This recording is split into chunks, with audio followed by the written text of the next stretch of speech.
Welcome to this meeting of the Finance and Policy Committee. Very good attendance, although we have a couple of apologies.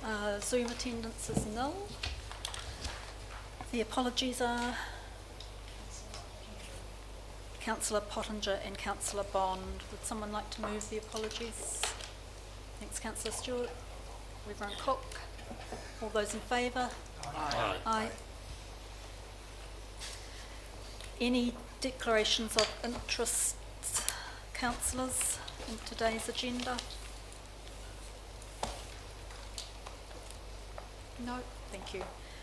We don't have a public forum, so we will now move to the minutes of Finance and Policy Committee meeting held on the 23rd of July. If somebody would like to move those as a true and correct record. Happy to move, Chair. Thanks, Councillor Ludlow. Thanks, Deputy Mayor. All those in favour? Aye. Aye. No one against, no one abstaining. Thank you.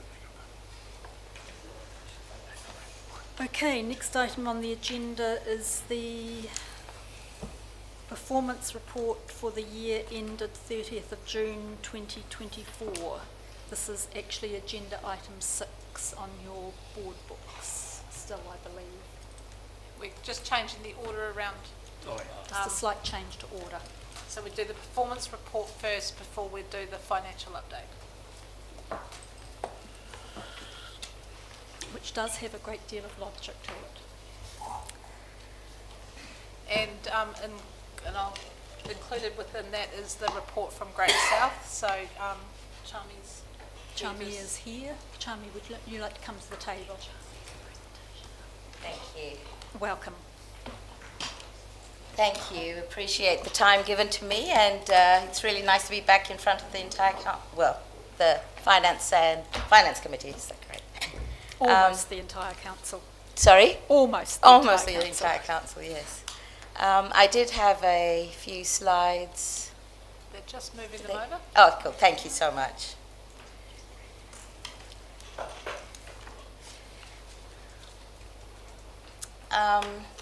So, as I said, thank you very much for giving me this opportunity to speak today.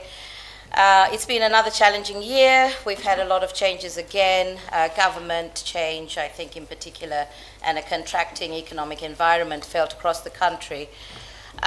Great South has been through a challenging year, and I'll identify some of the reasons in the slide. I am taking that my accountability report has been included in the report, in the board paper, so the councillors would have seen the achievements. There have been 9 KPIs altogether, out of which we managed to achieve 5. 4 of them were related to business sort of activities, and I'll go into further details. So the KPIs that we're presenting on are the KPIs that were linked to the long-term plan for 2021 to 2023 and covered 4 areas, including economic development, business development, tourism development, and regional events. These differ slightly, very slightly, to the statement of intent KPIs, but I'll touch on those also very quickly with one quick slide at the end of this presentation. So the regional economic development KPIs, I'm happy to say that we achieved the one that was established there, and that was to support development of 1 new industry. We've actually provided support to aquaculture, hydrogen, and tourism. I note it is very disappointing that Meridian announced recently that the hydrogen project is unlikely to go ahead immediately. They've pushed pause on that, but we've still provided a significant number of technical papers to support their feasibility in establishing this plant in our region. In addition to the one-on-one support we provided to players within those industries, we've also developed the 7 opportunities papers, and I touched on this at my Q3 update. 7 opportunities papers, which we were using to develop a cohesive story for our region, which all of us local councils, the mayors, the councillors, the staff from councils, Great South. We were all using this as part of the storytelling for the region when we met with ministers that were visiting us. Regional business development, so this is the area that we had the most number of not achieves. Let's say predominantly we found it was because most of the business engagements we do are with small and medium-sized businesses. Most of those businesses were owner-operated, and therefore once we faced a contracting economic environment, professional development fell down to the bottom of the priority list for those business owners, so they didn't really engage in opportunities that were given to them. The only one KPI that was achieved in this area was around the workshops. We actually hosted 5 of those workshops, and you'll note that one of the KPIs was a KPI that was in the LTP. However, the contract for that ended in 22, so we haven't been able to achieve that KPI from June 2022 onwards. And that was around the Business Mentors program, which was taken from regional business partners to the Business Mentors New Zealand directly. Regional tourism development. We had very strong work and tasks and activities and outcomes from this particular area last year. We've had good progress achieved from the relaunched Murihiku Southland Destination Strategy. We had exceptional results from some of the media campaigns that we had partnered with. For example, the one up there is with Air New Zealand, where they promoted Invercargill as the gateway to the southern region. We also had a number of articles in Kiora magazines for mills that enabled further development and tourism operators to understand what Southland is and to promote us more cohesively. Under regional events, we had one KPI, and that was to support 15 events that drove overnight visitation to the region. So overall, within the regional events area, we supported 39 events. 16 of them were that did drive overnight visitation. But what we do in any given year is really looking at forward booking. So some of the work that we did assisted us in securing some events for next year, and we've got 24 business events that we will see come to our region over the next 2 to 3 years. I believe the councillors will be aware of the Tech Tourism Export Council New Zealand's the conference that was held in August this year. It's not in the KPI for last year, obviously, but we saw 310 people come to our region. They had pre and post conference itineraries, so the number of people that were in our region expanded from just the 3 days to the conference to on either side it was about 8 days total. So the spend, the visitor spend, the stays in our hotels, the retail and the eateries and restaurants that were supported through this event was significant. And so we've got 24 more of them coming up and a lot more bidding still yet to be done. In addition to this, like I mentioned before, so some of the KPIs, and this is really a very, very quick snapshot of how we have performed against the Statement of Intent KPIs. And in 2023, as I mentioned, we've had a few challenges, but I think overall it was a very positive year for us. Unfortunately, due to the contracting economy, we did look within our own organization and restructured our business. We have reduced staff now, but we have a very, very keen focus on what it is that we need to deliver on behalf of our councils and our shareholders. Like I mentioned before, exceptional achievements in regional promotion and very strong progress on the business events side. The councillors will be aware that we'd have had 17 cruise ships come through through Bluff in summer 23. So from last November till last February, I think it saw about 40% of the passengers come off the boats and onshore to our regions, not only in Invercargill but out to Gore and around Southland as well, about $600,000 that came into our economy. There's been significant progress at Ocean Beach. We've had Manaki, New Zealand Abalone Company. We've had Kelp Blue and Bluff Distillery, of course, opened last year as well, and very happy to hear that they won some international awards for their beautiful gin. We, as an organization, I was very proud of the team actually, because we won the Best Integrated Strategy from Economic Development New Zealand's awards night, and then we also won a recognition for our sustainability program from Business South, from the businesses in this part of the country. So our SOI KPIs, we had 16 total, out of which 4 were not achieved. And again, those 4 predominantly relate to the slowdown in the business area. One of the not achieves in the tourism sector was around the feasibility of business report, the business event strategy, and a feasibility report for Gore. We felt that we just didn't have time to complete that task last year, but it is on our agenda for this year.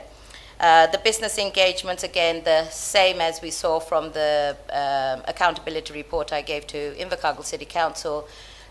We had 280 business engagements as our KPI and only achieved 250 of them.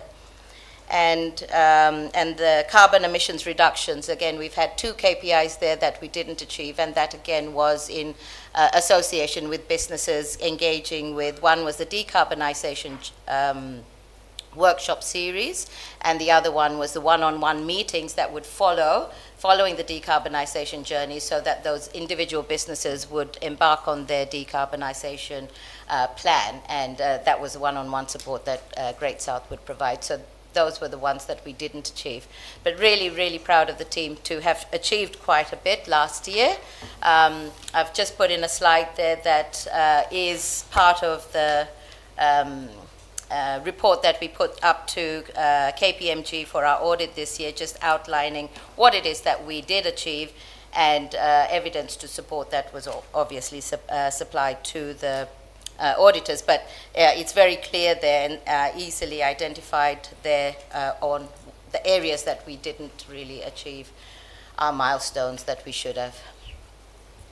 And that's really me. I'm happy to take some questions.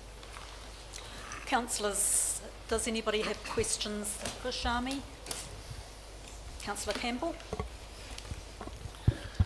Thank you, Chair. Shami, could you comment on the significance of the loss of the Business Mentor Programme, and in your judgment how that has affected small business, I guess, mainly? So it's been gone for a while now, Tom. What we see is that the mentor program probably is not fit for purpose. It doesn't contextualize what our businesses within regions actually are facing and where the mentorships should be focusing on. Through the Ministry of Small Business, I can't remember the ministry's name, my apologies, but Minister Andrew Bailey, who's due to visit Southland shortly, they are looking at the entire program, the regional business partner, the mentors, the Callahan Innovation Program, because I feel that there's a lot going back that the entire program isn't probably fit for purpose. Callahan Innovation in particular, during the year, the last financial year, they revised their criteria. For regions like Southland that are 90% SMEs, as opposed to, the country, the whole country, it's about 70% that are SMEs. So we've got a higher proportion than most, and for us, big programs like $10,400 is what they give for a company that wants to embark on research and development. But for them to embark on that research and development, they haven't been given the support and the mentorship to bring them up to that point. So the whole system doesn't seem to be fit for purpose. So in our opinion, and we fed back to the Minister, we feel that there are better ways on how we can manage support for local businesses, especially with the government's mandate to increase or double the exports within the next 10 years, how we can approach that through our existing and or other specialized sort of experiences that are available through other agencies. We can do that a little bit better, we feel. Okay. Well, I'm pleased to hear that you're lobbying for another programme, Charmy, a more suitable programme, that you're lobbying for that. Yes, yes, definitely. Thank you. Thank you. Mayor Clark, did I see you Yeah, indicate? Charmy, just in relation to the 17 cruise ships, it seems a bit low that we only get 40% leaving, I guess, and coming ashore. So that maybe that's a bit of a challenge for Grant and the community board down there to look a bit harder at what Destination Bluff might be looking like in the future, so that we can get more people onshore. I mean, if we got 80% going off, we'd have 1.2 million spent as opposed to 600,000. Do we have any, do you have any data that tells you if you go to somewhere like Akaroa or somewhere, what percentage of the passengers get off and come ashore, or are we light in that respect? I'm sorry, may No. not be. I don't have the information, comparative information. We'll ask Cruise New Zealand to see if they're willing to share that data. Sure. Generally, they just share what's in our region with us, Yeah. but Okay. we'll see if I can get Be that helpful to information. know. Yeah. Thank you. Councillor Arnold. Yeah, I'm just Shani. How are you? I'm just I'll go on here now. Yeah. Like just over the weekend, for instance, there was a motor racing event on that. I was talking to a chap today, and of course he didn't know it was on, and he's actually a motor racing enthusiast. Do you ever work with those sort of people? I mean, Tiratonga is unarguably the most famous racetrack in New Zealand, and it's right here. And I know there's several events a year, but all the time, I never know there's anything on out there, even though I live out that way, until it's actually either on, or I've seen somebody who's dressed in sort of like racing garb, and I ask them, what's on this weekend? They say, it's endurance racing on this weekend of, sports cars, which is, Lamborghinis, Ferraris, and those sort of things. And I don't know how many thousands of people go, but normally it's probably 2,000 or 3,000 people, which makes it quite a large event, and some of them are even bigger than that. But there's so many times there's no promotion of that in any way, shape or form. And you could say, well, it's up to them to do that, but I mean, is that partly your responsibility as well? So what we've tried to do is through the southlandnz.com website, where we list all of our events, and that's had significant uptake of late. The performance of that website has far surpassed any of our sort of expectations. However, the event does need to be placed by the event organizer. We can look at alternative ways, but our priorities are a little bit different, I suppose, because right now with a restructured, reduced number of staff, we've got some really high-level sort of key areas that we want to focus on. This is a tourism Yes, thing, I big tourism understand thing. Bigger than half the things you've mentioned there, in my opinion. But I just can't understand why you wouldn't perhaps get on board with it a bit more. And that's something that if the councils would like us to do, then please do let us know through the letter of expectation, so that we could allocate a lot more than what we already have it's towards tourism. something like that. Yes, Yeah. definitely, yeah, absolutely. Councillor Dermody. Yeah, thanks, Chair. Just firstly, to respond to Mayor Clark's suggestion about the Bluff Community Board. So Lindsay Beer, who's the Bluff Promotions, he's done a bit of work with the cruise ships coming in, and we do regularly get updates and push for how does Bluff benefit. They've done some really good stuff there with some tours. I know one of the Bluff Community Board members has been involved in those tours, so that they're developing up their capability and infrastructure to be able to handle that sort of stuff, but it's just the beginning. Yeah, So, understand. Shami, thanks for your presentation. Just with respect to two things, probably. One, I'm interested to understand Great South's involvement and view on the very recent announcement around the international flights into Dunedin and how that might fit with regional tourism. And secondly, with the program that I think the Chamber's running around Engage, the engineering cohort, that's received a lot of funding, and I think the focus with that is leveraging off our very strong capability and IP around engineering and to develop a future workforce and grow that capability. What's been Great South's input or view or vision for those two initiatives? So firstly, about the international flights, given that we're part of the Southern Way initiative, where the 8 RTOs in Lower South Island have come together to collaborate and slow down the visitor, we feel that it's a really good opportunity, Grant. We've got visitors coming into another destination that's just 2 hours away from us, and because of the Southern Way a proposition and the alliance that the 3 airports, that's Queenstown, Invercargill and Dunedin have, those passengers obviously could, come through us, come here and then move on to Queenstown if they were flying internationally again, or from Invercargill to go to any other destination within New Zealand. So it is really positive. And it also signals the opportunity, I think, for us to look at alternative service providers of flight services. Maybe it's a discussion, it's a very early discussion that we're having with the Invercargill Airport. For us, from a tourism point of view, we think that it's really a strong opportunity to link into that, especially through Southern Way, because we've already got that alliance up. Regarding Engage,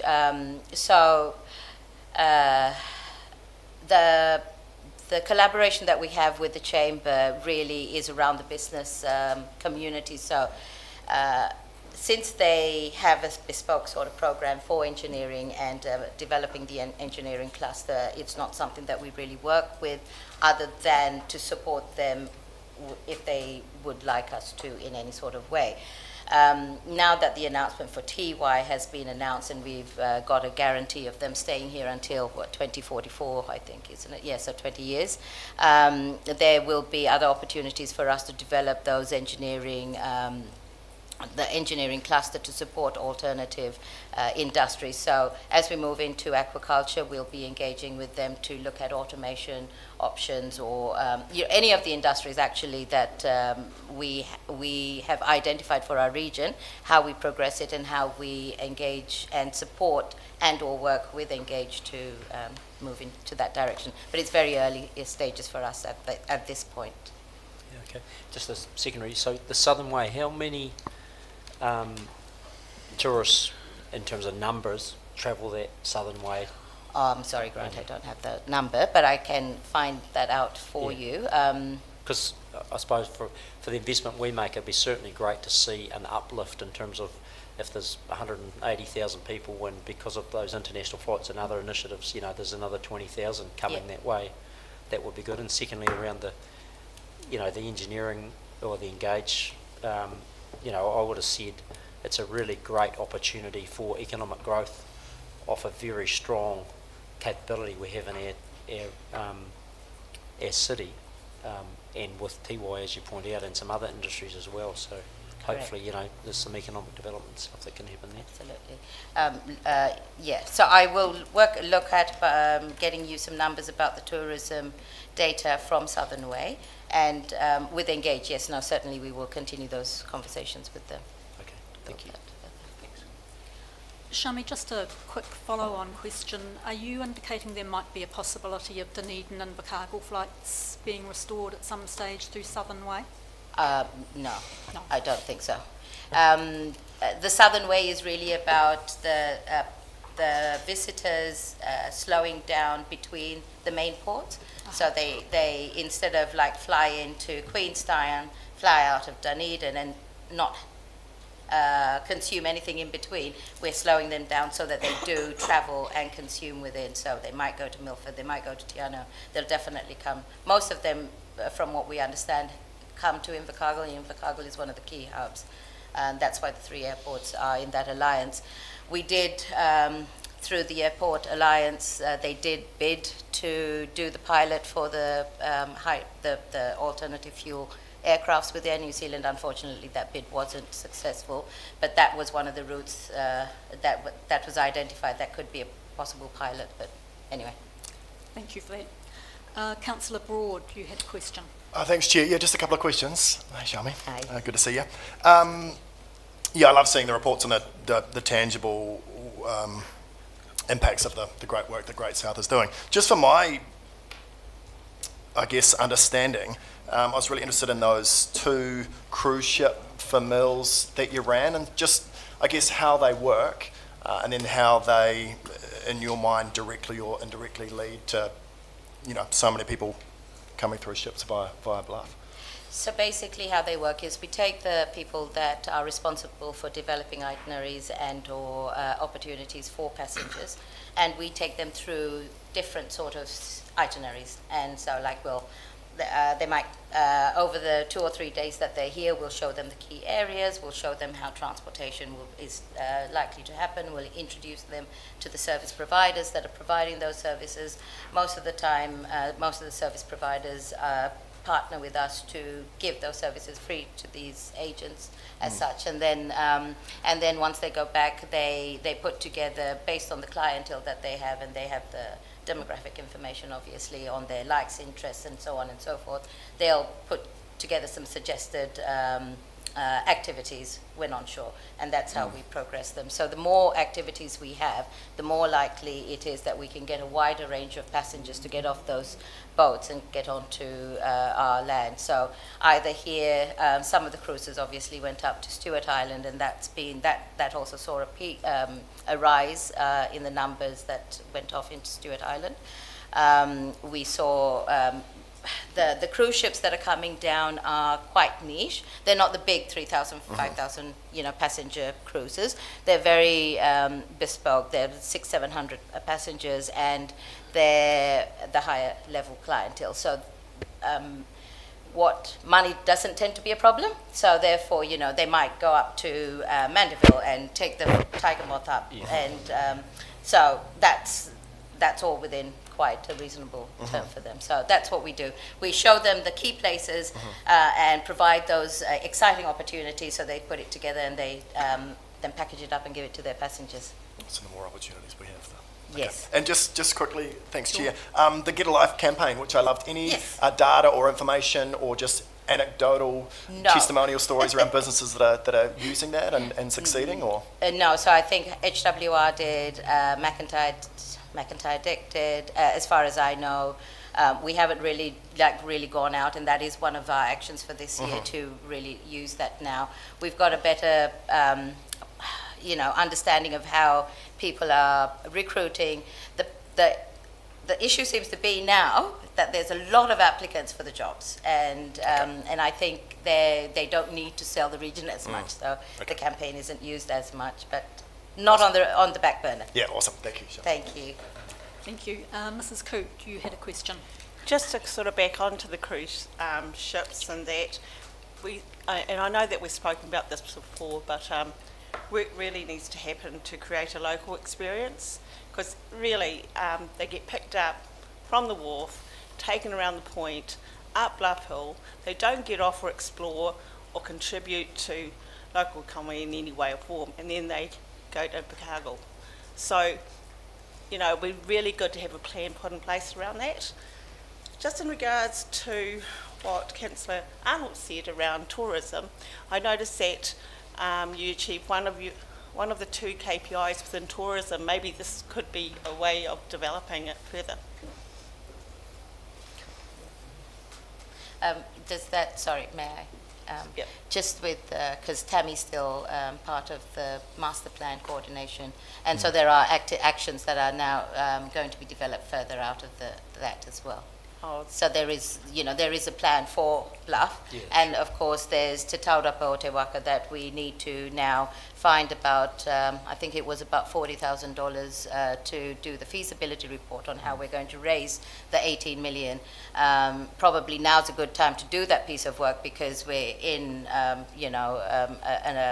environment where there's not a lot of funding available, but that's not going to be the case for the next 2 or 3 years. After that, we will see those funds coming through. And Te Taurapa o Te Waka in particular is really, we have an opportunity to place that as a project of national significance because of the storytelling. So getting that initial $40,000 is going to be pretty crucial for us, and that's what Amy and Mark, they're actually quite focused on that at this point in time. So master plan for Bluff is a real must for us as one of our KPIs. Oh, that'd be good because then Bluff businesses will see benefits. Yes, exactly. And that's what we want. We want it spread around, and that's one of the reasons why Southern Way was also established, is because we don't want it all in one place. We want it spread around, so that what many smaller communities can benefit from those opportunities. Thank you. Reverend Cook, did I see you had a question? Thank I you. did. Kia ora, Shami, thank Kia ora. you. And mine sort of follows on from a little bit from Pania's, but also just looking at the whole, the cruise ship, the timing. It puts a lot of pressure on people in this area at a time when most people are enjoying what is the quality of life experience, Yeah. otherwise known as Christmas holidays. Yes. So we participated in one of the famils. What I discovered through that is that there was very little respect for the fact that for we in New Zealand, this is a time when we spend time with our families, and a lot of pressure to sort of say, well, we're going to give you money, why don't you want to do this? Now, we're just a speck in the ocean of experiences that are possible, but I'm worried about some of the impact of being based on cruise ship tourism, the impact that it has on the quality of life of the people who actually live here all the time. And I've seen this in Christchurch, I saw it in Akaroa, and the people of Rakiura definitely have experienced it. Oh, yeah, absolutely. It also puts pressure on our environment, like our taonga species and things like that. How do we balance that with our ambition to create and grow business? What do you say to the operators about what the values are of this area and what our priorities are, and how can they interact and respect that, including how they schedule their visits? Yeah, that's a great question. Thank you for raising that, Evelyn. We did, through the revised Morika destination strategy, the focus is really on sustainable tourism. And sustainable tourism in that respect kind of like speaks about our people and our place and our environment. Doesn't really touch about the season or the timing of when they actually arrive. So that's something that we can go back and talk to the, I'll talk to the team, and of course we'll raise it with the business community, with the tourism operators, on how we could find a happy balance. The main part, I think, is for us is that outreach, that education program, how you could run a sustainable business, a profitable, sustainable business that doesn't impact too much on our environment, that gives us a good work-life balance. I mean, hospitality is pretty hard.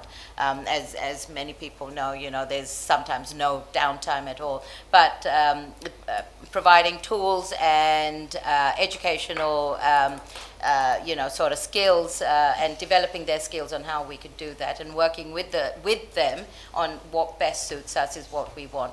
We've identified the value. High value is not monetary. It is measured in different aspects, and we've got guiding principles to support that, to make sure that we have a good balance of the two. So economic versus the well-being of our community as well. Kia ora. So, but timing, I'm not sure there's a quick answer to that one. Shami, thank you. Look, I understand you might have another meeting you need to get to, so thank you very much. It's always good to have your valuable report at the table. Thank and you. thank you for taking the time to answer a good range of questions. Thank you, Chair, and thank you, councillors. Lovely seeing you all again. Have a good rest of your Thank you. afternoon. Kia ora. Kia ora.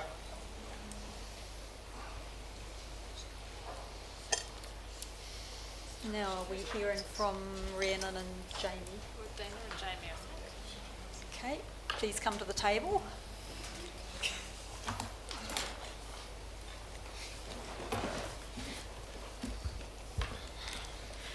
Kia ora koutou. I'll be speaking to the non-financial performance to 30 June. So for the 23-24 financial year, our performance was very similar to that of 23-24. Overall, 70 of our KPIs were achieved for the year, and at the time of the report, there was one measure that data was not available for. Across our three waters activities, most of the measures were achieved, but as we flagged earlier in the year, due to the high number of requests for service received in Q1, customer satisfaction for stormwater and sewage were unfortunately missed for the last financial year. For roading, a lot of the data wasn't available throughout the year, as it does come from external sources, and that has become available over the last couple of months. We ended the year at achieving 9 out of the 14 performance measures, and 2 were missed, those being personal risk and the percentage of sealed local road network that is resurfaced, and the measure that wasn't available at the time of the report has become available since, and it was for the roading activity, and that has been achieved as well. For the solid waste management activity, for the second year in a row, we have achieved 4 of our 5 targets, which is quite pleasing. However, we did see over the financial year an overall decline in the waste volumes, and that's likely due to the economic conditions impacting on consumer expenditure and consumption, and therefore waste generation. We did particularly see a overall decline in recycling, and the volume of recyclable materials. And at the last meeting, there were some questions around the outcomes of the marketing campaign that we had in place to accompany curbside standardisation, which came in into February. So it is still early days in terms of drawing specific conclusions around that, and it is something that the team will be keeping an eye on. But what we have seen this year is a decrease in contamination of recyclables as well, and that's the second consecutive year as well. So that is good to see, and hopefully it continues. And just for general services, a couple of highlights there. It's good to see that the popularity of the Community Wellbeing Fund has increased. In 23-24, 68 projects were supported, up from 53 the previous financial year. Our regulatory activity continues to maintain a high standard of delivery. They're up in the high 90s for the number of consents granted within statutory timeframes. However, the last financial year we did see 2 of the food registrations being issued just outside of the timeframe, which has led to, unfortunately, a missed target for the year. And lastly, just wanted to say that the number of visitors and users across of our facilities and venues have gone up again this year across most of them, including passenger transport, which is quite pleasing to see. And in some cases, they have exceeded pre-COVID levels as well. And I'll pass on to Jamie for the financial. Thank you. Okay, so from the financial side, so the numbers in the report reflect management numbers.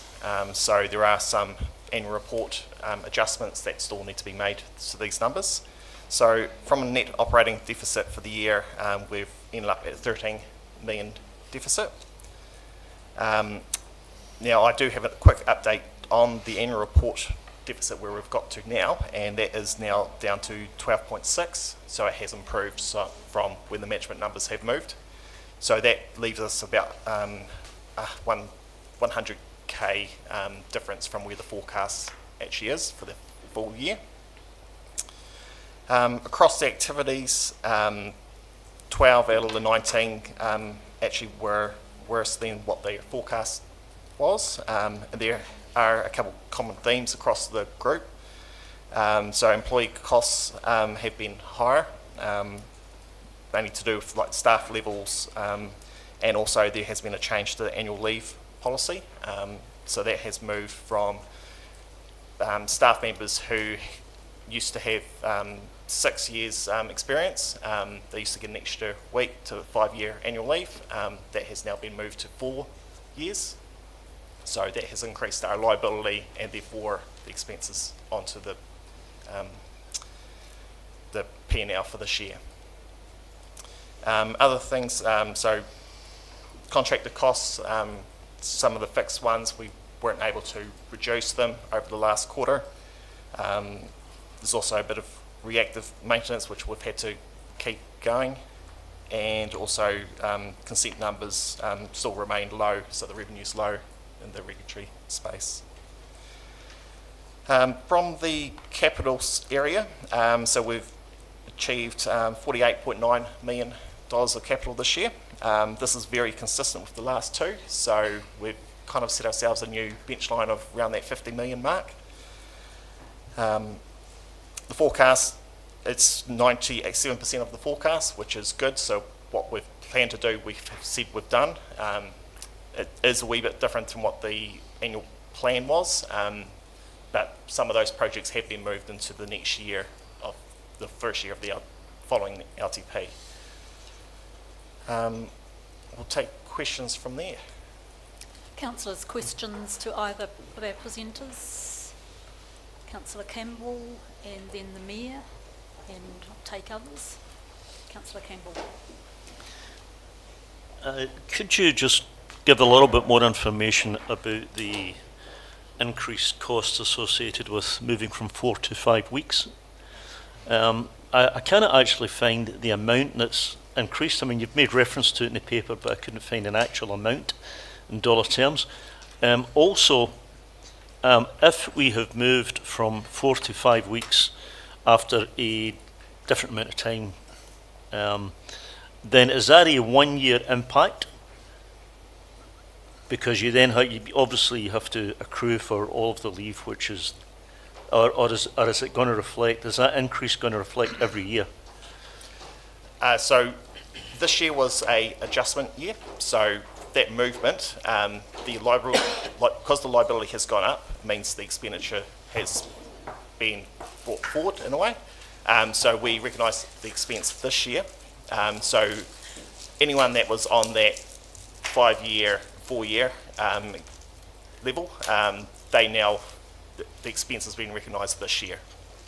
So it will be a lump this year, then going forward, everyone else, when they hit the 4-year mark, they'll get the extra week then. Okay, so can you tell me some dollars then? So the liability at the end of the year has increased by, I think it's $300,000. Right, that's an every year increase. No, that's just for this year. That's for this year, and then on an ongoing basis?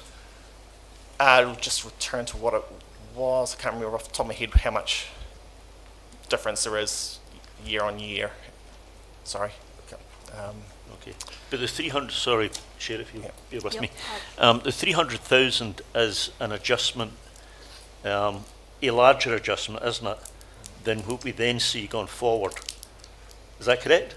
Oh, so the 300, so the liability, if it stays the same level as it is, the difference won't be the 300,000. Right. It'll be technically nil. So if the same level of liability is kept for the same as next year, there is actually no difference between the two. There's just the normal It's a new use benchmark. of the year, yeah. Okay, thank you. Of course, it varies depending on whether we retain the people who have gained the extra week. Yeah, it does vary, So there is depending quite how a many days variation people have year to taken, year. how many rates, what the pay rate is as well. So there are a few variables within that as well. Thank you. Thanks, Jamie. Mayor Clark, you were next. Thank you, Chair. Just a couple of 3 things, Jamie. I'm not sure I agree with the last statement. I would have thought that if you increase the liability this year, it's an ongoing liability.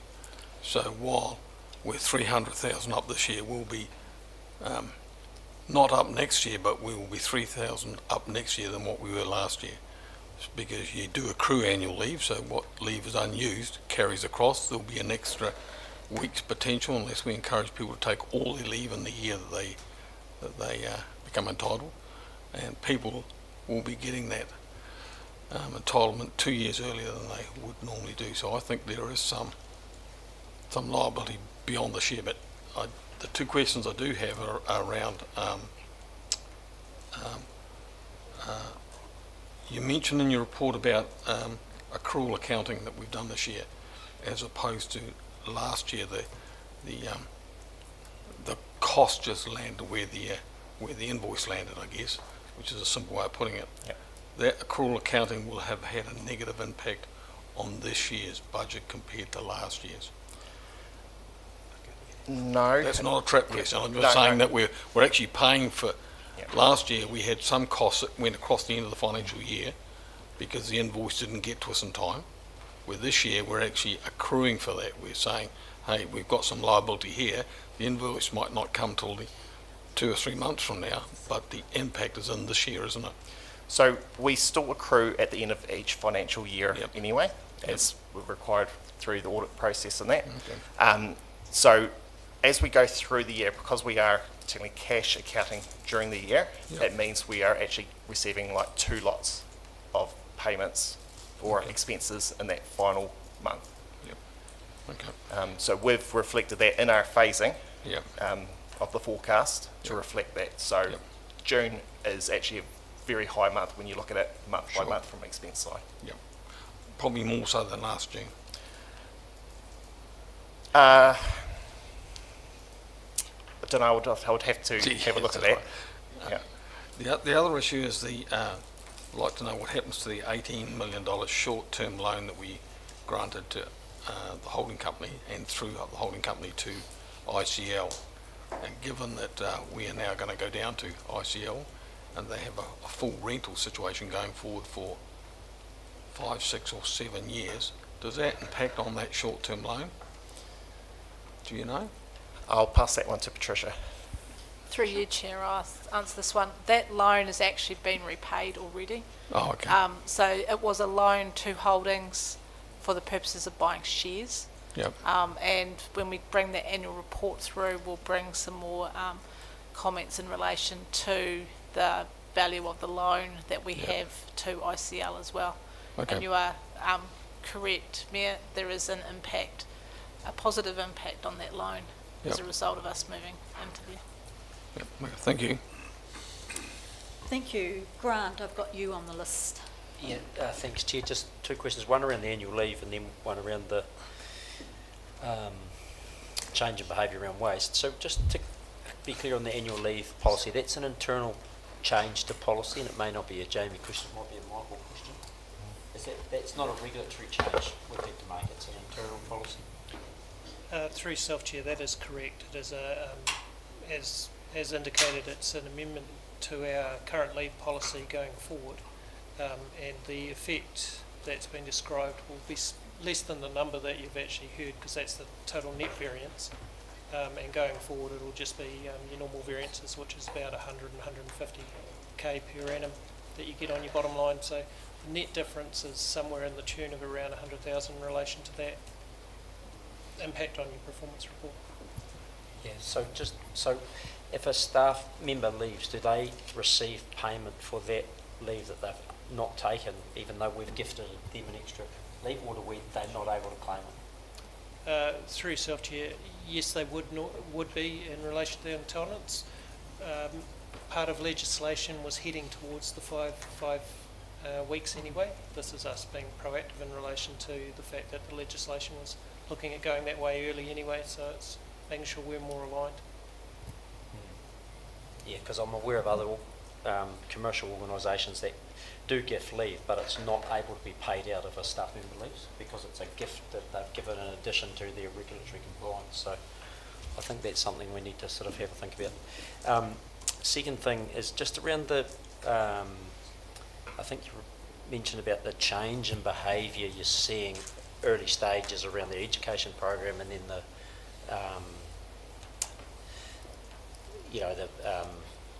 contamination. the wrong stuff not being in the bin. There's a word for that. Contamination. Thank you.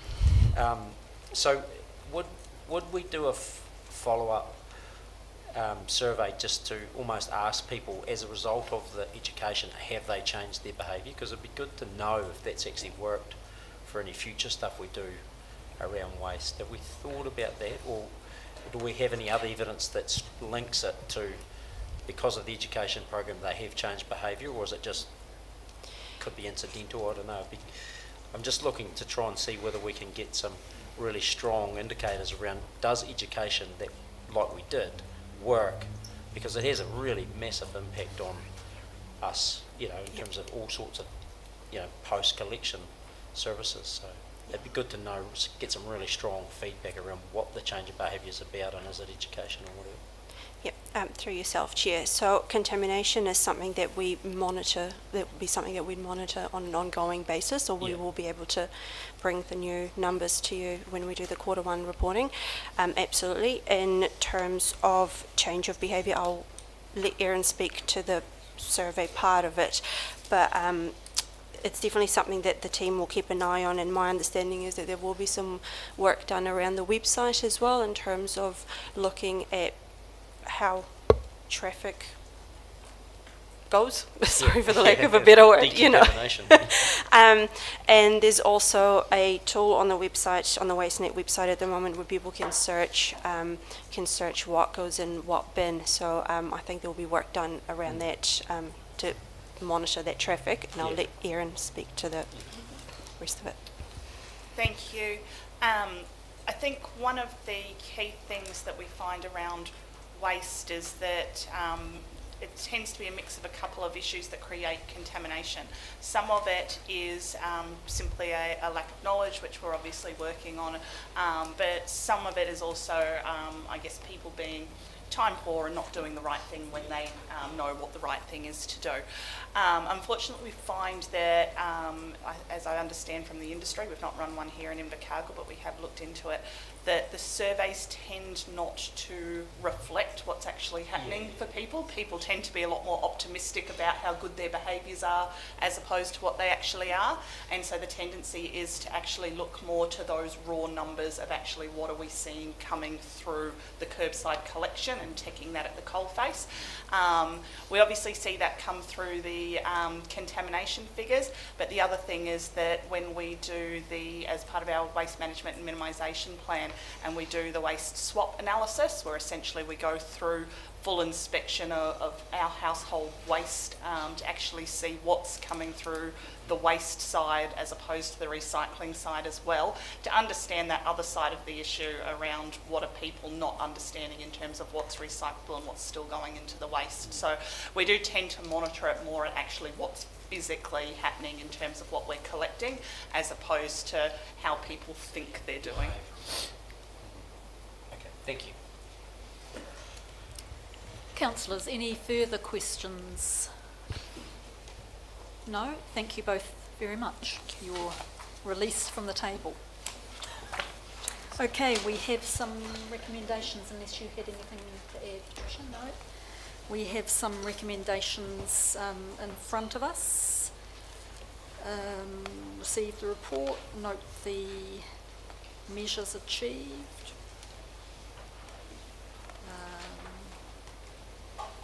If there's a councillor of a mind to move all five, thank you, Councillor Ludlow.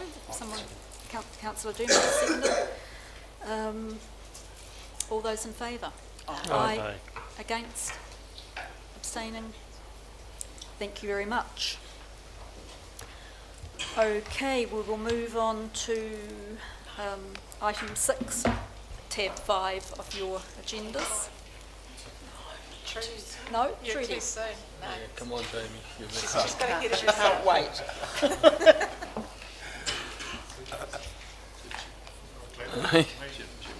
The financial update. Right. People very eager to come to the table for this, Jamie, so you'd better be Very really eager. good.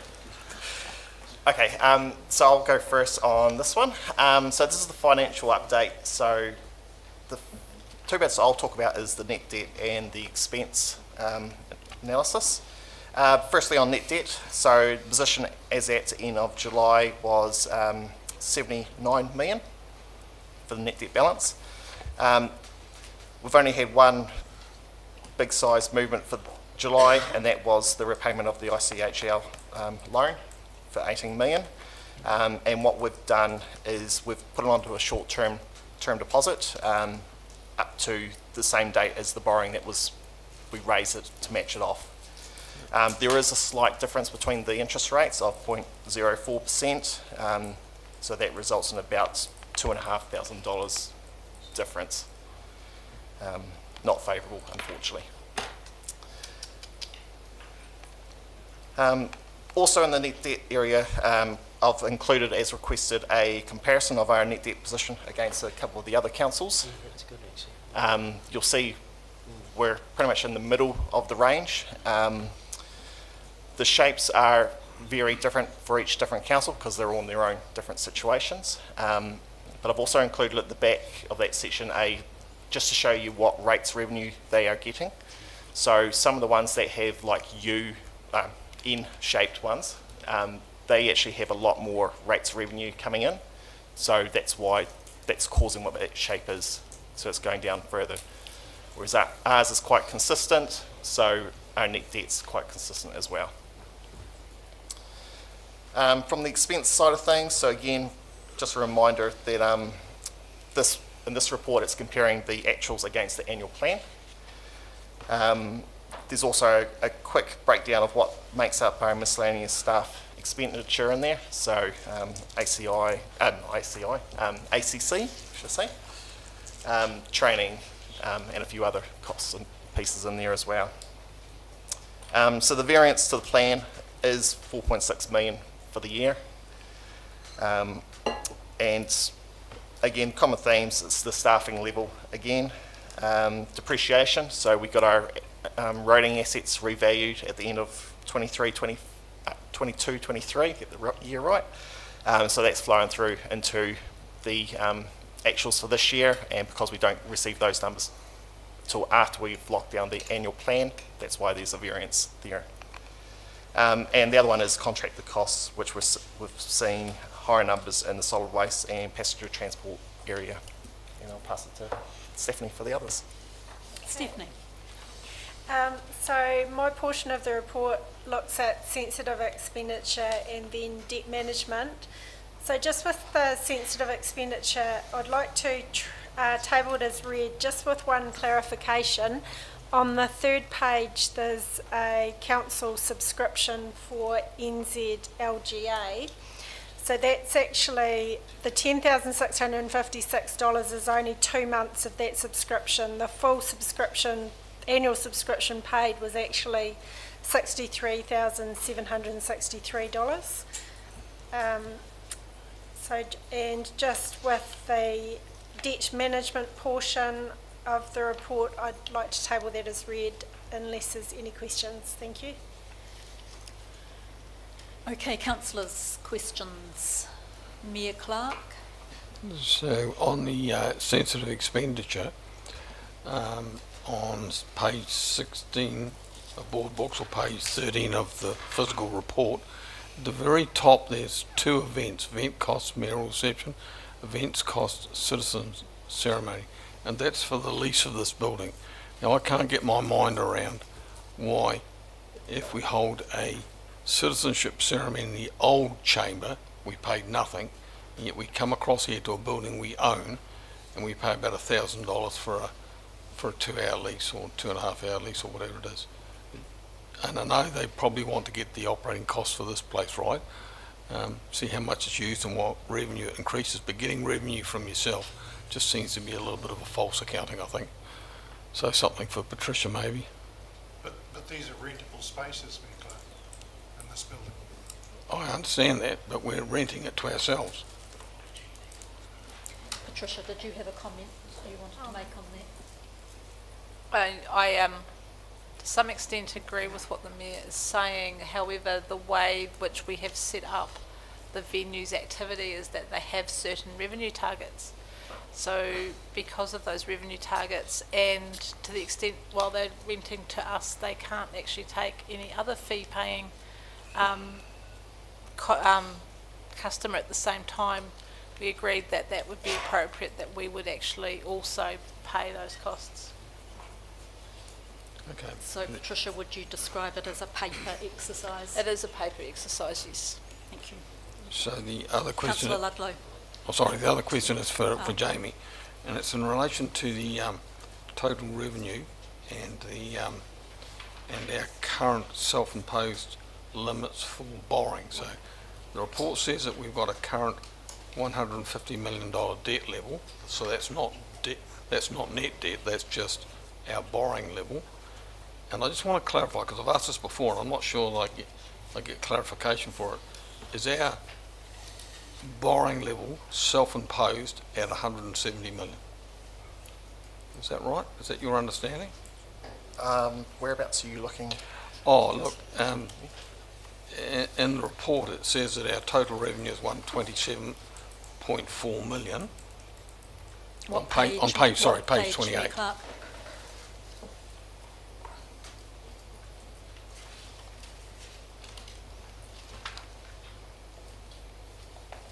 Page on board books.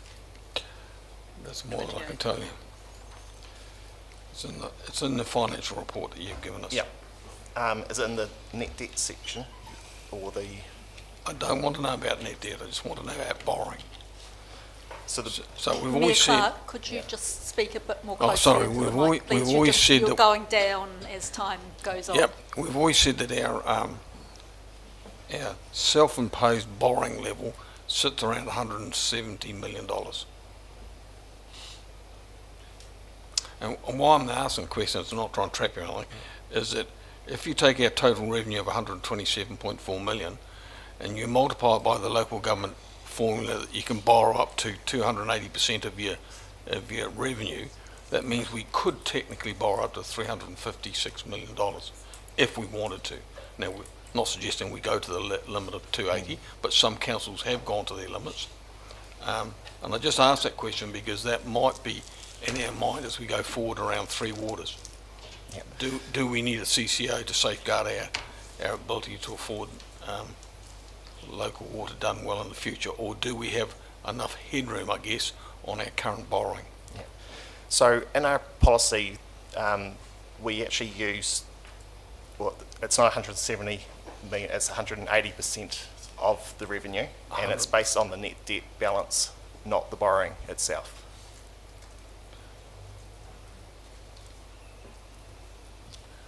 So given that our net debt is some healthy figure of about $80 million, Yes, it is at the moment, yes. so our self-imposed borrowing level is 180% of that. So about 150 million. So the debt ceiling as of July, Yep. based on the LTP numbers, is around 250 million as the end of this financial year. That's the ceiling. Net So debt. Mayor Clark, Net debt. what was your question? Well, I wanted to know whether when we borrow from the local government funding agency, I understood that we are borrowing against total revenue, not net debt. So the 180 is based off the revenue number. Yes. No. And that sets what the amount we can borrow. The local government funding ceiling that we can borrow against, I understand, is 280% of our total revenue. And our total revenue this year was 127.4 million. Yeah, I'll pass that over to Patricia. That's correct. The ceiling set by LGFA is the maximum a council can borrow is Correct. 280% of revenue. Revenue is defined on that, and that sets the maximum net debt that a council can have. So when we put that through, and Jamie, you had a number, what, 200 and something million? We've set our limit at 180% for 24-25. Yep. So to get what our maximum net debt is allowed to, what we're allowing to be, is 180% of our revenue, which gets the 200 million which Jamie just mentioned before.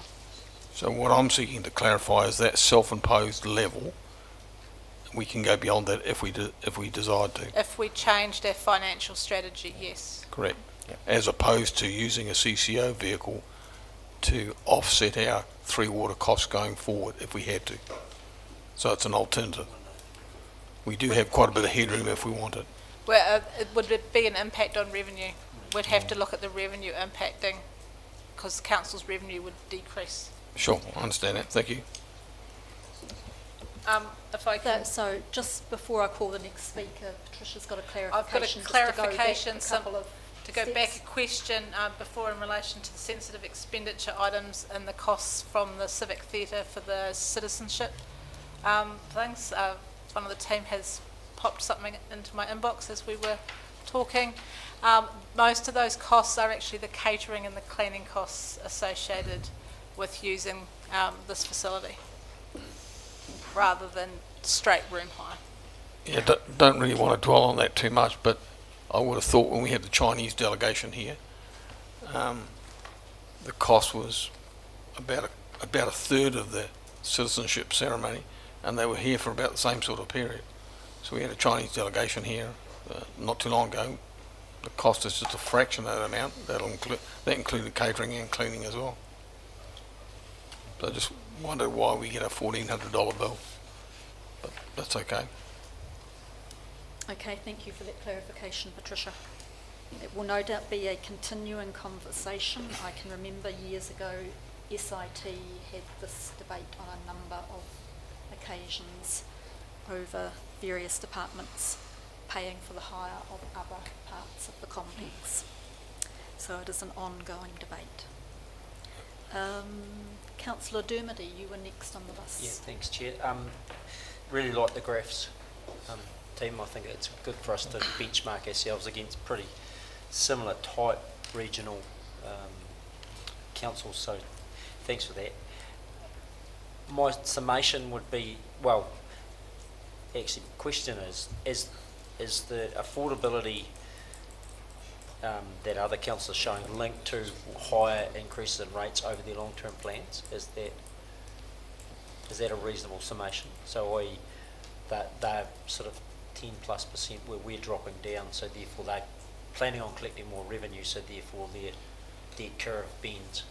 It also comes down to how many ratepayers they also have. Well, that was my second question. Or are they forecasting increased revenue from more ratepayers? Yeah. So initially, when I did have a look at this data, I did look at the rates increases. Yeah. Yes, most the other ones are higher for the first year or two, Yeah. but then they actually do come down to pretty much where we are. Right, so it's comparable. Yeah, Yep. thank you. But again, it comes down to that ratepayers. If they've got a lot more ratepayers, they're going to generate a lot more revenue. Yeah, as a percentage term. Yep. What about growth in ratepayers? So more ratepayers. Was there any? I couldn't find that detail at that stage because Okay. I've had to base this on the RTPs that each other council's published. Yes, that's right. So Yeah. some of them can be quite It's tedious trying to get through. Second question, page 9 of the report, or 18 of 4 books. With respect to employee expenses, what's the FTE level with that?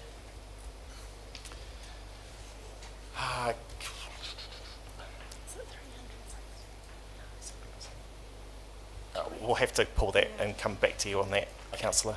Yeah, thank you. And then a final question, just on the next page, so page 10 of 15 of the report, or 19, the subsidies and grants. How much? What was the number that we're short there? The actual amount. Page 10 of 15 in the subsidies and grants. It's reduced. Have we got a number for how much that was down? Is this the revenue or the expense side of it? The revenue. The revenue of it. So from the plan, it was down about $500,000.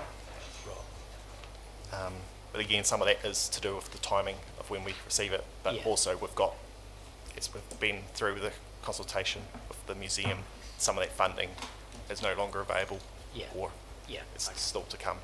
Thank you. Thanks, Chair. Thank you. Councillor Campbell, did you have a question? Thought I saw you indicate. Yes. Yep. Thank you. I actually thought that Grant was going to ask the same question as me, but he never quite. Looking at those charts showing the growth in debt over time compared to other councils, which I think was very helpful. But when I looked at it, I thought, well, I'll look at the population of those other councils, and there's actually quite a big range, right? I think what would have been a lot more helpful, and I think maybe in the next report it'd be very useful to see that chart shown on a per ratepayer basis. You know, how indebted are we per ratepayer or per citizen? It depends. I mean, either one works. You know, those, because I think Whangarei, when I looked it up, I think is 102,000 or something like that. I mean, there is quite a range of populations in that chart. So, and it makes a, because I did a couple of calculations, it does actually make a significant difference to the chart if you're doing it per. So, I mean, I wonder if I could just ask if we could do that. I think what would also be very helpful, because I've never seen it, is the same information showing rates paid per ratepayer. Do you know what I mean? Okay, yep. You know, how do we compare in terms of rates that we pay here compared to Timaru or Whangarei for that matter, or, you know, Dunedin? So take an average I mean, I think ratepayer that'd be and very helpful to see that. So, Do you mean per rating unit, Councillor Pardon? Campbell? Per rating unit? per rating unit. Yeah. Yep. It's a good start, though. Yep, we'll pull those together and bring it Thank to the you. next meeting. Thank you. Councillor Ludlow, your question's been asked. Okay, councillors, any other questions while we have these two at the table? Otherwise, it looks like you are free to go. And we have some recommendations.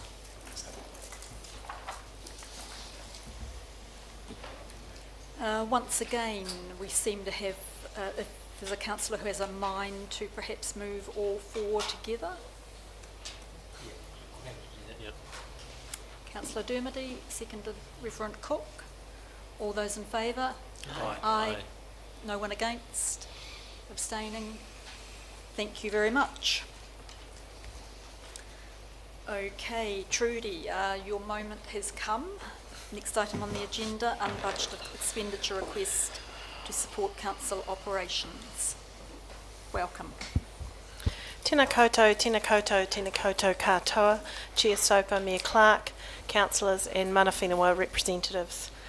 The report before you today is seeking your recommendation to council to adjust the budget for the people and culture activity due to an increase in workload for this team, which we've identified in order to meet our health and safety obligations. To put this simply, our capacity has been impacted by an increase in demand. For context, the additional funding required will support the following. For recruitment, further, a platform that can support us for capability testing of candidates before they join council, so we ensure that they are able and understand and are connected to what we deliver as an organisation, whether that's from digital literacy through to, it could be as simple as their understanding of health and safety obligations, but that pre-employment checking.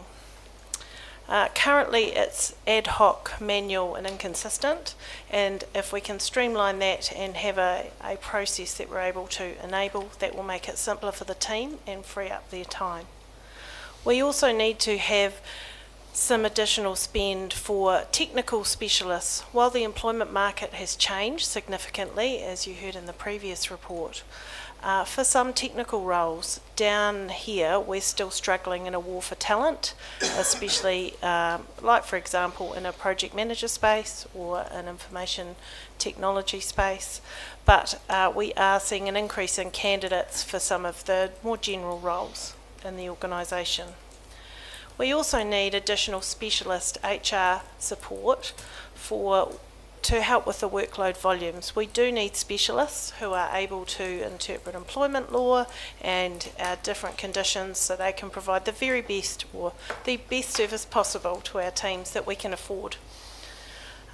Please note that as per the report, we will continue to provide leadership training to support our leaders across the organisation, and so we will use our current budget to be able to do that.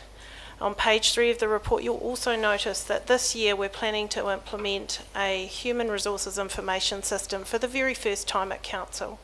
And that does have an impact on not only the people and culture team, but the whole of the organisation, as people will become more learning about a new system, what it involves, and we're able to have more data available without having to manually calculate things. So there will be efficiencies over time, but when you introduce a system, you have a bit of change in there. Prior to this report coming to the committee today, the leadership team did consider if we can reduce expenditure in any of our other services. However, we had scaled back expenditure across the organisation as part of the 2024 to 34 LTP, while also continuing to deliver our level of service and our different projects across the community. We do not see the capacity to be able to reduce or reallocate budgets at the current time without increasing the risk of non-delivery or not meeting a level of service which has been set as part of that LTP process. We're asking for these funds over the next 9 months and to be able to monitor this, as once the HRIS, or Human Resources Information System, is implemented, I see that there will be able to be perhaps some freeing up of capacity. So I'm not saying this is in the long term and I'd want the same budget next year unless the data tells a different story. From an operational perspective, I will continue to monitor and report to the Chief Executive on the workload of the team, plus provide regular reporting via the Risk and Assurance Committee. For me, our people are our greatest assets. I have personally observed across the organisation the commitment our people have to serving our community and the Council, and have witnessed firsthand some of the challenges they face day to day. I welcome any questions from the table today. Thank you for that further detail, Trudy, and I'll take speakers. Councillor Campbell, Councillor Dermody, Mayor Clark. Thank you. Personally, I think when a request like this is brought by staff with the reasons that are given, I think it's impossible actually for governance to push back on it. But I do have a process question, Trudy, and that is, we just a little while ago heard about a change in annual leave granted from 4 weeks to 5 weeks at an earlier period of service, which cost $300,000, which was managed within Chief Executive's discretion. This one is less than that. So I'm trying to understand why this has come into the table for approval, but the change to 5 weeks did not come to the table for approval. I will, Chair Soper, I'll refer that to the Chief Executive.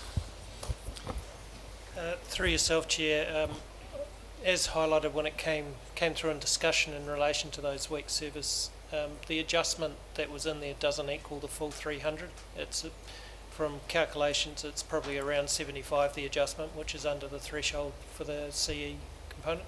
It's only, I think the number that you're alluding to is around 100,000 of unbudgeted expenditure, or 200 within budget. So this falls outside of my delegation in relation to be able to approve, whereas the leaves balance did fall within from that perspective. Okay, yeah. Thank you for that explanation. Thank you. Councillor Dermody. Yeah, thanks. Just want to clarify something, Trudy, before a question. So part of this money would be used for recruitment. Okay.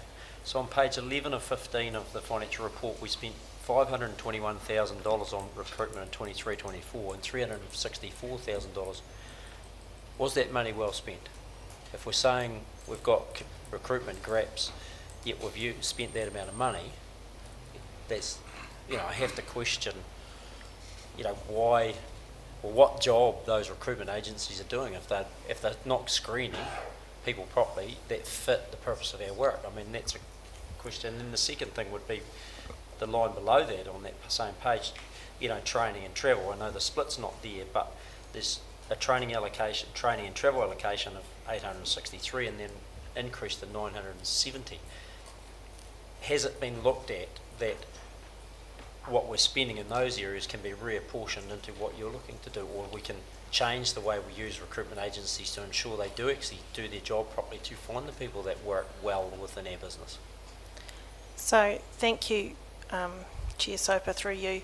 I'll answer the first question. So, my apologies if I implied that recruitment agencies weren't screening people appropriately. They are screening people appropriately. What I'm saying is for all of our general roles or roles that don't go to a recruiter, we need to do some extra additional pre-employment checks. For example, numeracy, literacy, digital literacy, to make sure when a person comes into the organisation, they're ready to go. And at the moment, we have to do it manually and ad hoc, and we're doing that internally, and I don't have the resource to keep doing that. So that's what that piece of the recruitment was for. Right. In terms of the value we get from agencies, it has been invaluable, the support they've given us, in terms of finding those specialist people that we've been able to either bring to Invercargill or have working for us. There's recruitment is a challenge. I remember a long time ago a manager telling me when I was in a previous life that recruitment has a 99% chance of failure for any organisation sometimes, because it is a challenge. And that's why we try to make sure that if we have for really, really vital roles that we do the right, maybe have a recruitment agent, psychometric testing, additional testing, reference checks, different types of things to enable that. We have, the training budget was reallocated even last year to cover some of the shortfall that we had in the P&C area, but longer term we have to put some more investment into training. We haven't increased that budget. I'm trying to keep it to plan for this year. But to make sure that we balance out our mandated training. So we have mandated training that we have to complete for people. So for example, you need to make sure that a person in a role that is in a regulatory role, that they're able to give evidence in court, for example. So we run training with a accredited provider to be able to do that. Or you may have an accountant who needs to complete their professional development, like Patricia. She needs to complete her professional development as part of their role. And then we have general training, which might be corporate-wide, which could include things like leadership training that may be across the different areas, or it could be something like most people will have training as part of the role, well, everyone will be trained in the new human resource information system. Sometimes with the projects like that, we include a training budget to do that.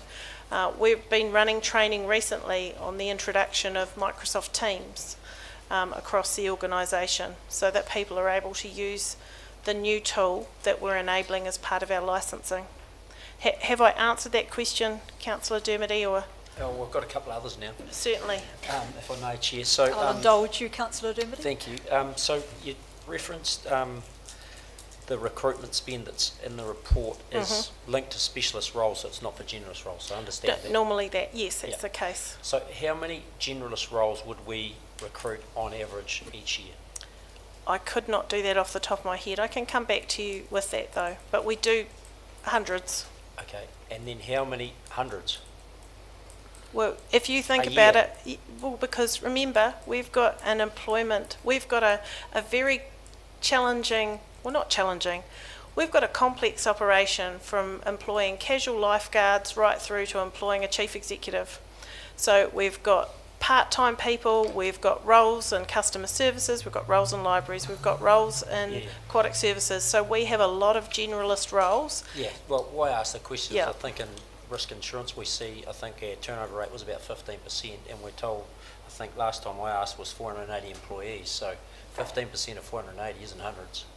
So I think we've got to nail our numbers down here. The other thing would be how many specialist roles are we recruiting? And I know sometimes we have to go out twice if we don't get the right candidate. Yeah, so and then the training spend has actually gone up by 110,000. From in the report, it's gone from 863 to 970.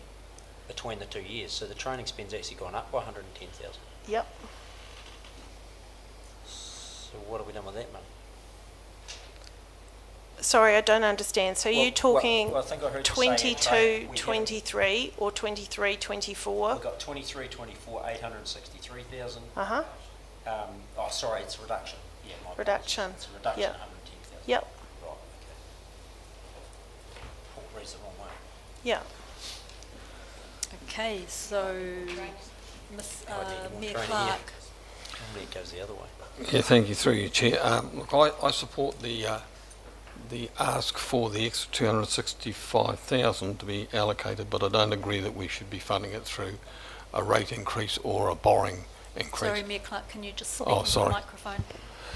So I support the request for the information. I think we're awfully light in what I would call our HR section compared to some other teams. 8 people in HR at the moment. For an organisation this size, which has, I think, about 350 full-time equivalents and about 420 if you count physical bodies, is a very low amount of resource, and I can understand why they're stressed. When I look at the chart on page 306 of board books, and I look at last year's figures with this year's figures, you see an increase of 45 up to 52, but when you look at the actual key ones that are affecting staff, which are anxiety, emotional distress and pressure and stress, the figures are actually identical for the 2 years. So we do have an impact here, and I accept that, and we've had an impact in that particular team. So my view of the world is it should be, we should budget for it, or we should allow it to be increased, but we should find the funding internally. If I think about 350 odd full-time equivalent positions, and we've got a staff turnover, for argument's sake, of about 15% a year, that's 50 plus positions. And as Grant alluded to, some of those being general positions as opposed to technical ones, which you would need to replace. And some of those positions will not be frontline, they'll be what you'd refer to as backroom jobs. So they're not at the front end of service delivery. It is not unreasonable of those 50 turnover, even though we're holding some vacancies within that 15%, to find 3 positions, because that's all it will be. 265 is about 3 salaries, 3 full-time equivalent salaries. And I don't believe that we can't find that within our organisation. In fact, I think I could find that tomorrow if I had to, because we've got some other non-service delivery teams that have got larger numbers than the 8 that are in the HR division. And I think the final reflection I'd make is that I find, and I've raised this before, I find one of the things really unique about this council is that it says in one breath, and this is not personalised to any of the managers, that our people are our most important assets, and yet the same people are not directly represented on ELT. So in all the organisations I've worked in, and some of them are very large government organisations of a comparable size, the person that's often sitting very near the top of the organisation is the HR manager, who doesn't have service delivery outcomes or KPIs to monitor. They are purely focused on the well-being of staff. And I think that the fact that we have that focus further down our organisation is an Achilles heel for us. So I support the allocation and the recruitment of staff we need to get this side of the business done, but I would suggest that we have an option 3 that means that we approve it but we don't fund it through debt or a rate increase. Thank you, Chair. Thank What you, service Mayor are we going to Clark. slow down? Well, Councillor I mean, Ludlow, I through the chair, please. It's a rhetorical question. well, I mean, I couldn't make a comment to that if you want me to, but being mindful that Councillor Arnold, you've got a question. Yeah, I also, well, it's not really a question, it's more of a statement. I also support that this amount of money should be funded internally. I mean, we've got pressure on rates, and I just don't think we should be looking for this in rates. We should be looking for it internally. So I would support something like Mayor Clark's just suggested in option 3. Thank you. Any other councillors? Reverend Cook. Yes, so thank you, Trudy, for the report. Also, first priority, I support the funding that you've requested.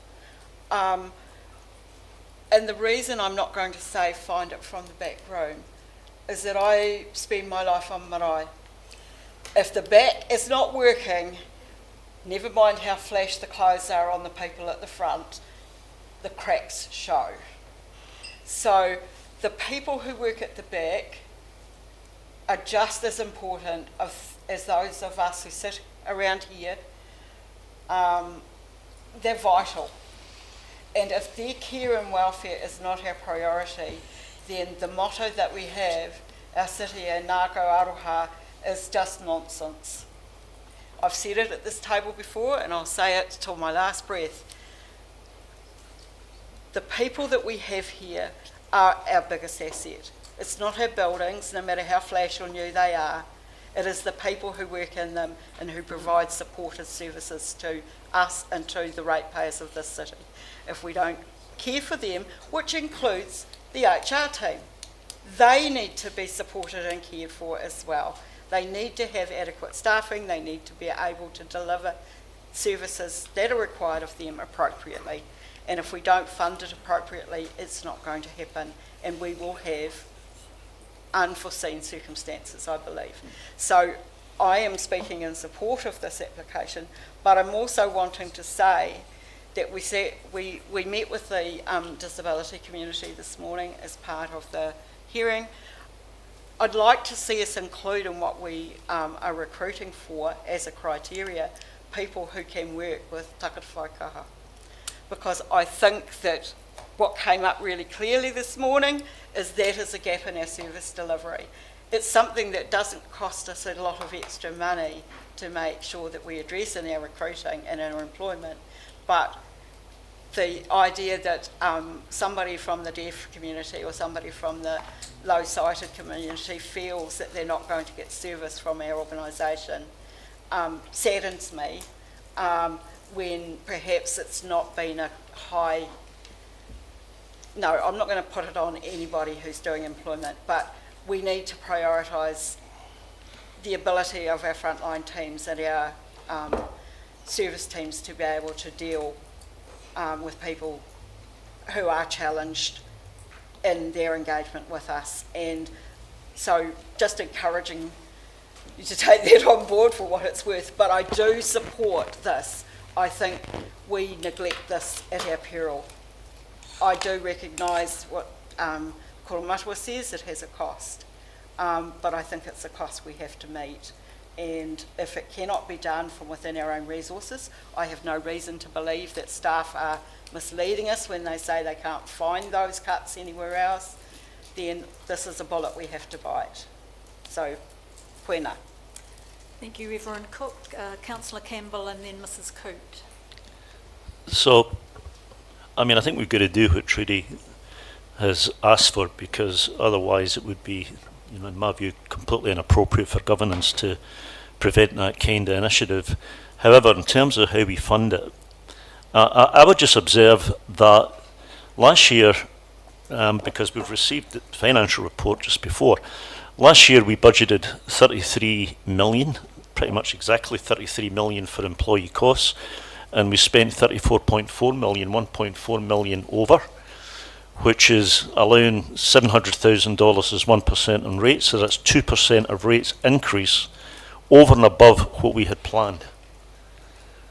So I don't think we can simply flag through this additional increase without asking for consideration of, well, firstly, you know, why was there a $1.4 million overrun? So I even although I'm inclined to think that we've got to get it started quickly, and therefore I don't think we should say you can't start until you find the money within the budget. But I think there is a need to drive down employee costs back to what we budgeted not that long ago. So I'm kind of, I guess, in the middle of the two opinions that are being expressed, Chair, in that I think we've got to start it, and I don't think it should be a matter of doing one thing before we can do the other. But I am very concerned about the growth in employee costs. We cannot simply say that that is always okay, because the impact on rates is significant. Patricia, before I ask Mrs. Coote, did you have anything to add in here? No, I'm just looking at some possible changes you may wish to make, Chair. Okay. Mrs. Coote. I just want to say thank you so much for the report, and I have managed both clinical and non-regulated workforce, and it is challenging. But I also understand that specialist training is not cheap, and the health and wellbeing of our staff is really important, and investing $265,000 is well spent on our people. So, like Evelyn, yeah, if our back house is not working well, the walls will come down in time. So, total. Thank you. Michael, as CEO, did you have anything that, I'll extend the same courtesy, did you have anything you wanted to feed in at this point? Thank you, Chair. Through yourself, Chair, listening to the conversation in relation to the figures, there is an option that's at play in relation to accepting the budget change, but actually putting it on council staff to look to the existing budgets through the course of the year, and should that not occur, noting that there would be an impact in relation to the rating increase. That gives the opportunity for us to actually, as ELT, to take it away and see if we can actually absorb it within the existing budgets that we've got across the board. But it also signals that come the end of the year, if we haven't achieved that, then we're highlighting that this is at risk. We're saying we're going to try, but it's at risk. So from the Chair, are you indicating that's a realistic option that would be worth ELT's time to invest, considering that you've already looked at this question before this paper came up? We have looked at from consideration, because the budgets are tight. We didn't put a budget forward that we didn't think was going to be hard to achieve anyway. It was going to be a tight achievement. But having said that, it's always things that we'll have to look at priorities in relation to that. So it is something that we could take away, but like I say, it will be tight anyway.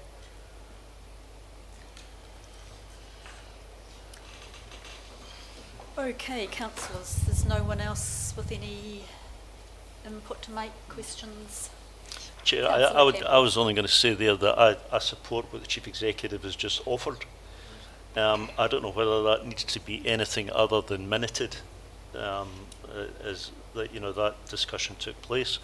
I don't think it should prevent us approving this funding at this point, but I think that piece of work which Chief Executive referred to is very important, and therefore I don't know that it's a resolution or anything. I think it should just be noted in the minutes that that comment was made by the Chief Executive. Considering that the recommendation 2 does say indicative rating increase, there is some... I think, through you, Chair, I think we would prefer that recommendation to council be amended to note that it's to come from existing funding, noting that should this not occur, the indicative rating increase would be 0.02%. It's a much fulsome recommendation to give to council, and it gives staff a better way in which to recognise it within the budgets, because this will amend the annual plan budget. So that's the purpose of the paper, is to actually make an amendment to our annual plan budget, because council have agreed to make this change. Okay, did we get the wording to work on there? I'll get the wording. Grant. Well, I was just going to raise that point, trying to get the recommendation to more reflect the conversation. I think we all support the need for it. It's just a case of how we pay for it. I think that's a fair reflection of what we all talk about. Right, I think we're doing a little bit of work on the wording here that I think will probably result in something reasonable coming out of this. So while the wording is being worked on, Resolution 1 is to receive the report. Is anybody of a mind to move Resolution 1 as it stands, that we receive the report? So Reverend Cook and Councillor Ludlow, thank you. All those in favour? Aye. Aye. No one against? Abstaining? Thank you. Okay, we will take a slight break. Apologies to those on live stream, just while we work on some wording here to slightly alter recommendation 2.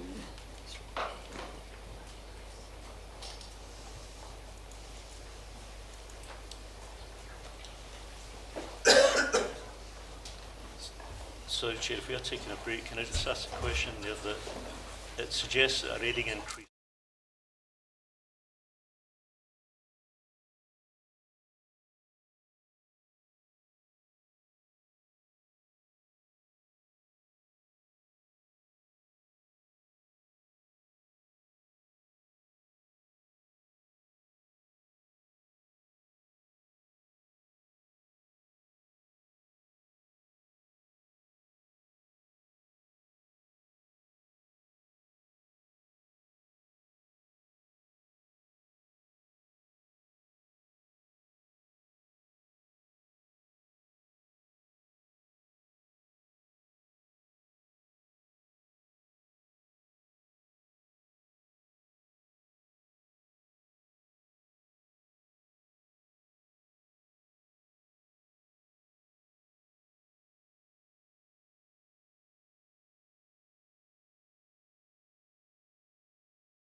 Yeah, just two quick things.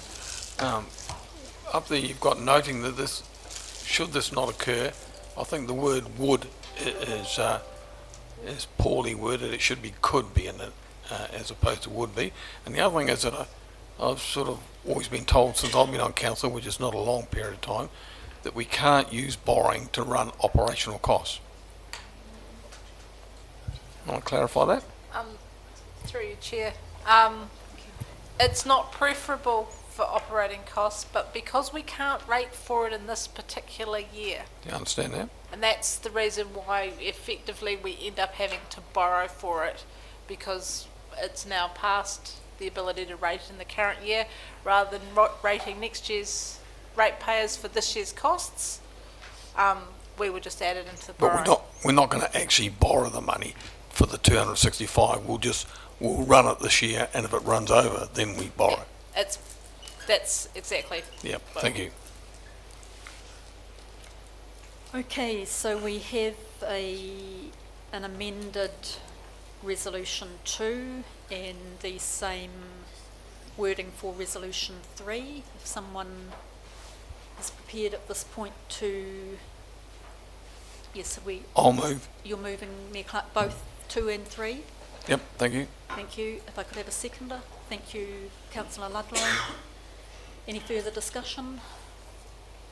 All those in favour say aye. Aye. Aye. Anyone against? Abstaining? Thank you very much.